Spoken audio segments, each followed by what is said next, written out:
Hello everyone, I'm back with another video, my second one. Yeah. Uh, this one's gonna be more, I guess, about me um, and how I used to live my young life as a atheist, a heathen, you know. Um, so I won't go into too much detail about a lot of things because it'd be super long. Uh, so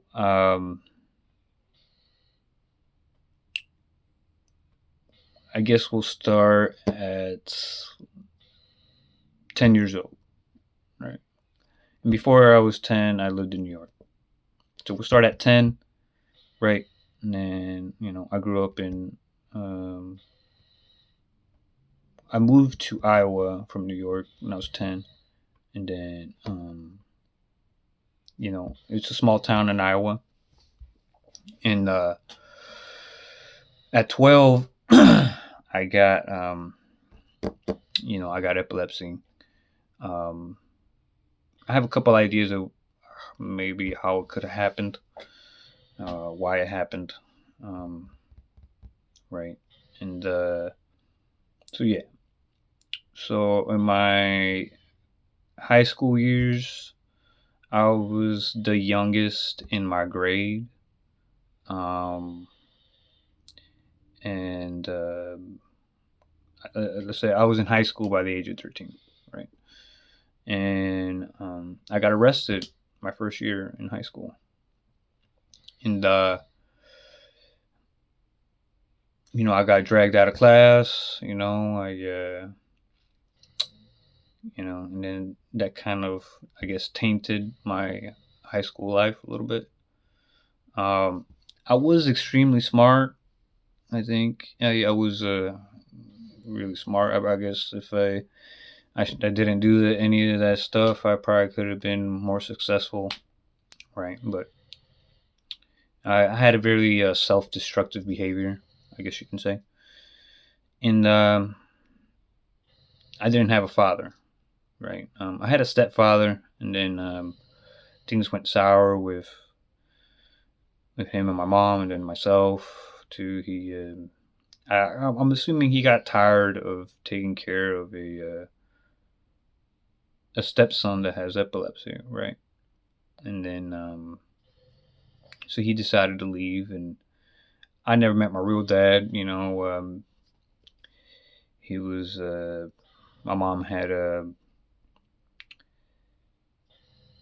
kind of separated from him because he basically left us, right? He left, and then that's why my mom had decided to bring me to the United States, and because she wanted a better life for herself and for me, I guess, And then she met my stepfather, and I had some siblings, and for the most part, when I was younger, I saw him as a father figure, but I never called him dad, one of them deals. Anyways, so in my high school life, I was, I guess, deemed labeled the bad kid, right? Um, and just a lot of people, um, I guess, kind of stayed away, because you don't want your kids hanging out with the bad kid, because you know. So I didn't really have a lot of friends that were my age. I ended up hanging out with kids that were older than me, but also had like similar problems, in their life. Um, and then, I grew up, drinking a lot in my teenage years and high school years. And then, like, at 17, um, I, uh, I was about to graduate high school, and then I was gonna go meet my dad, my real dad. You know, and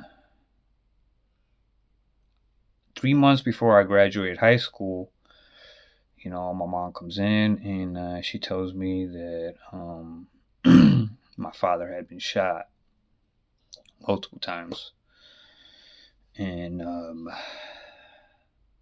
yeah, so I never got a chance to meet my dad, but I did graduate high school, so that's a plus.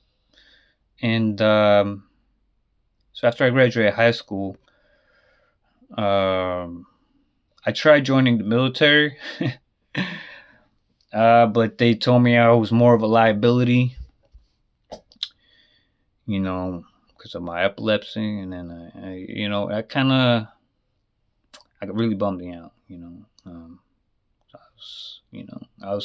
I did have a self-destructive nature, I guess, and it probably wouldn't have helped, honestly. Especially, I mean, maybe if I didn't have epilepsy, it would have gone better, but yeah, it didn't. So I started doing a little bit of martial arts, some jiu-jitsu. I had to get an outlet. My friends, I had some friends that we all smoked weed and we all drank and stuff, but we were really into MMA. It's kind of when USC really started blowing up and stuff, and a few of my friends, ended up going into the USC, or just one in particular, and then um, you know, uh, other ones they were mainly amateur, right? And I never, fought, amateurly or professionally. I just trained with them every once in a while.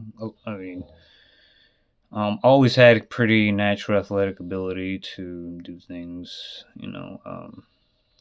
so but yeah, um, so I did that for a while, but I was still kind of so that kind of gave me a little bit of discipline there. And then I got older, and I went to college for a little bit, but it really wasn't for me. I well, what changed everything was I was going to some college classes at a community college. I had a seizure in class at the college. They called the ambulance. They got me out, and I kind of never wanted to go back.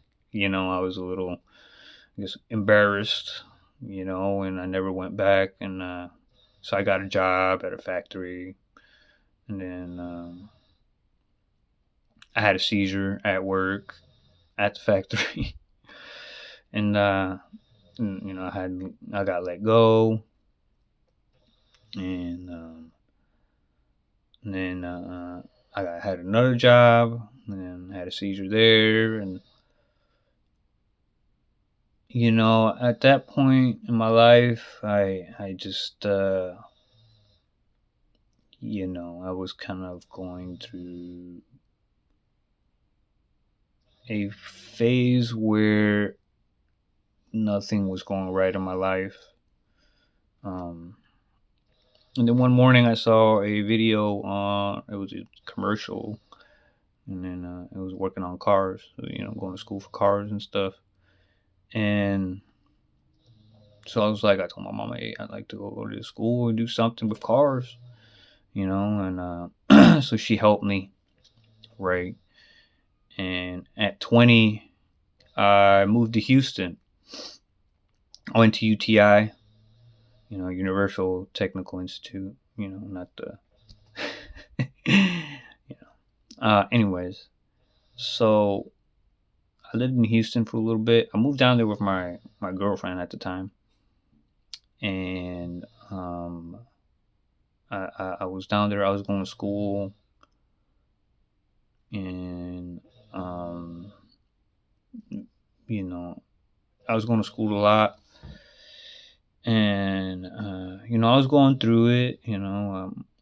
Throughout the year, like I was there for a couple years, and in those couple years, I met some people. that I guess weren't very, you know, same kind of people I've met my whole life. It seems I don't know. I seem to attract self-destructive people. I guess kind of like me. I was kind of like a magnet, right? And my girlfriend there ended up, you know, we ended up breaking up. I found out that she was, you know, I guess cheating on me, right?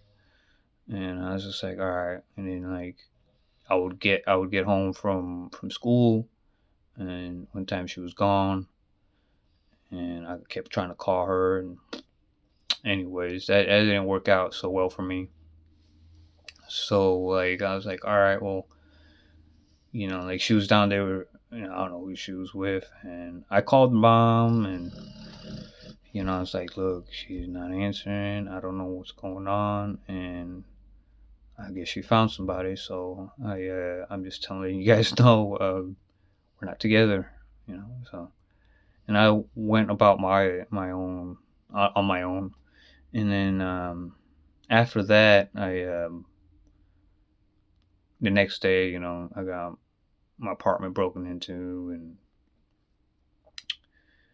so I ended up moving out, and I ended up moving out to with like some classmates from school, right? And these were, I guess, they were lost. They were doing some things, and it didn't. It kind of led to me being doing some things too. Not anything too serious, right? But just self-destructive behavior, right? And at school, at the campus, I had a couple seizures, right? There at different times when I was there, right? So throughout my life, I just kept having these seizures, and then I got a job when I was over there, and I I remember one day I got off work and I was walking home, right, and I was tired. I was I had working on cars, and then had a job, because I had to pay for my apartment to go to school and all this, right? And on my way home, I guess I had a seizure when I was walking home, and I woke up and I was in the ditch on the side of the road, like head first, and I was like, "What's going on?" I got up and I kept walking. I walked home. I rested, and I just could. It's just something that was kind of normal to me, having seizures. Um, but yeah, no, that was my life in Houston, and then eventually I graduated, and I got my certification in body work, and then that was a couple years that happened. Like I moved down there when I was like 20, and I moved back home. I graduated a couple years later, like a year and a half later, and then I was like 22 at the time when I graduated. So I was gonna stay down there. I got offered a job with NASCAR, but you know, I was like, nah, I don't want to do all that. NASCAR, ooh, who wants to work for NASCAR? And now that I think about it, like, man, that would have been a great job, you know. But when I graduated, my mom and my sisters, they came down and they were crying. They were they wanted me to come back, and they missed me. I was big brother. I was my mom's only son, and So yeah. Um, but yeah, that's that part. I think I'm going past the threshold.